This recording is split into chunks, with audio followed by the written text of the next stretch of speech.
कितना सुंदर उत्तर कृष्ण ने दिया जब राधा ने पूछा, कान्हा, जीवन में ऐसा कौन सा कार्य है जो मन को शांति देता है? कृष्ण ने कोमल दृष्टि से मुस्कुराते हुए कहा, भक्ति करना। राधा ने जिज्ञासा से अगला प्रश्न किया, और वह कार्य जो शांति से परे अधिक समाधान का अनुभव कराए। कृष्ण हल्के से हंसे और बोले, प्रेम करना। राधा ने प्रशंसा से कहा, वह प्रिय, कितना मनोहरी उत्तर है। तो बताओ, वह कौन सा कार्य है जिससे सर्वोच्च शांति की प्राप्ति हो? कृष्ण की मुस्कान अब और गंभीर हो गई। वे धीरे से बोले, जब किसी को ऐसा प्रेमी मिले जो उसके साथ मिलकर भक्ति करे, वही है सर्वोच्च शांति, जहाँ प्रेमी भक्ति मार्ग से एक होकर आत्मा को पूर्णतः की ओर ले जाते हैं। राधे राधे। कितना सुंदर उत्तर कृष्ण ने दिया जब राधा ने पूछा, कान्हा, प्रेम के इस जटिल सूत्र को सरलतम शब्दों में कैसे समझा जा सकता है? कृष्ण ने मंद मुस्कान के साथ उत्तर दिया, राधे, एक प्रेम बैलगाड़ी के समान है जो 4 पहियों पर चलती है। राधा ने उत्सुकता से पूछा, कौन सी पहिए हैं कान्हा? कृष्ण बोले, हृदय, धैर्य और सौभाग्य। राधा ने थोड़ा उलझते हुए कहा, समझी नहीं कान्हा। कृष्ण शांत स्वर में समझाएं, प्रेम को समझने के लिए हृदय चाहिए, निभाने के लिए धैर्य और पाने के लिए सौभाग्य। राधा मुस्कुरा कर बोली, वाह कान्हा, बहुत ही खूबसूरती से समझाया, लेकिन ये तो केवल 3 पहिए हुए, चौथा पहिया कहाँ है? कृष्ण मुस्काए और बोले, चौथा पहिया वो समर्पण है। जब पहले 3 पहिए संतुलन में चलते हैं, तब समर्पण भाव से स्वयं ही गति पकड़ लेता है। राधा आनंदित होकर बोली, वह कान्हा, कितना सुंदर दृष्टांत है।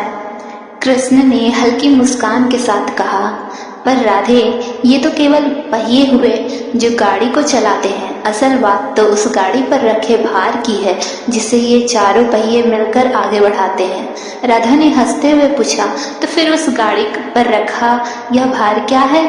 कृष्ण ने गहराई से उत्तर दिया, यह भार है जिम्मेदारियां, समझदारी, समझौते और बहुत कुछ।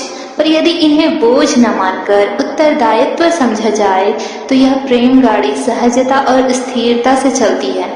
राधा भावुक होकर बोली, सत्य कहा कान्हा, ये सब तो प्रेम को मजबूती देते हैं। लेकिन कान्हा, एक अंतिम प्रश्न मन में घूम रहा है, पूछ लूं? कृष्ण हंसते हुए बोले, हर बात पूछो राधे, निसंकोच। राधा ने कोमल स्वर में पूछा, इन सब के बीच प्रेमी कहाँ है?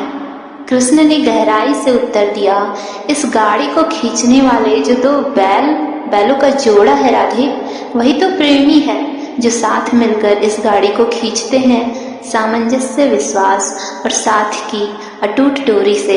राधा ने श्रद्धा से कृष्ण को निहारते हुए कहा, समझ आया कान्हा, प्रेम केवल एक भावना नहीं, बल्कि यह एक यात्रा है जिसे 2 लोग साथ मिलकर निभाते हैं, एक साधारण सी बैलगाड़ी की तरह। कितना सुंदर उत्तर कृष्ण ने दिया जब राधा ने पूछा, कान्हा, क्या प्रेम को वक्त वक्त पर अपने प्रिय को जताना चाहिए, ताकि प्यार की डोर मजबूत बनी रहे और मन का जुड़ाव और भी गहरा हो? कृष्ण धीरे से मुस्कुराते हुए बोले, नहीं राधे, न प्रेमी को न संसार को प्रेम जताना आवश्यक नहीं है। प्रेम जितना गुप्त होता है उतना ही प्रबल होता है। राधा बोली, पर कान्हा, अगर हम कुछ कहें ही नहीं तो सामने वाला कैसे जानेगा कि वो हमारे लिए क्या अर्थ रखता है? कृष्ण ने कहा, राधे, जिस तरह मंत्र, प्रार्थनाएं, दान और पुण्य अधिक दिखावे से क्षीण हो जाते हैं, उसी प्रकार प्रेम भी। इसलिए जो प्रेम बिना कहे भी ठहरा रहे, वही कुंदन है, शुद्ध, निश्चल, अनंत है। राधा कहती है, तो क्या प्रेम का प्रकटन उसकी पवित्रता को कम कर देता है?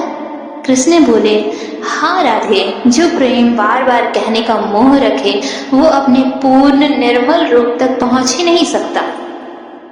राधा कहती है, पर फिर एक प्रेमी कैसे जानेगा कि उसका प्रिय उससे बेहद प्रेम करता है? कृष्ण बोले, राधे, अगर प्रेम करता हूँ ये बताना पड़े, तो वह प्रेम कैसा? और यदि कोई बिना कहे समझ न पाए तो वह प्रेमी कैसा? राधा हल्की मुस्कान के साथ, सही कहते हो कान्हा, कृष्ण कहते हैं, और गुप्त प्रेम की एक और विशेषता है राधे। राधा बोली, क्या प्रिय? कृष्ण ने कहा, गुप्त रखा गया प्रेम नष्ट नहीं किया जा सकता। राधा धीमे स्वर में बोली, अच्छा ये बात समझ गई कान्हा। कृष्ण, क्या समझी राधे? राधा कहती है कि जो प्रेम छुपा होता है वो कभी नष्ट नहीं होता, क्योंकि जिसे संसार ने देखा ही नहीं उसे संसार मिटा भी नहीं सकती। बिल्कुल सही कहा राधे, कृष्ण ने कहा। तो अब ये बताओ, तुम मुझसे कितना प्रेम करती हो? राधा हंसते हुए बोली, कमाल करते हो कान्हा, अभी तो स्वयं कहा था प्रेम को जताना नहीं चाहिए और अब पूछ भी रहे हो। कृष्ण आंखों में चंचलता लिए बस यह देख रहा था कि तुमने मेरी बात सुनी या वास्तव में समझी। राधा और कृष्ण मुस्कुरा उठे। कितना सुंदर उत्तर कृष्ण ने दिया जब अर्जुन ने पूछा, माधव, संसार का सबसे बड़ा दुख क्या है? कृष्ण मुस्कुराए और बोले, पार्थ, वही दुख सबसे बड़ा है जो तुम्हें मेरी शरण में ले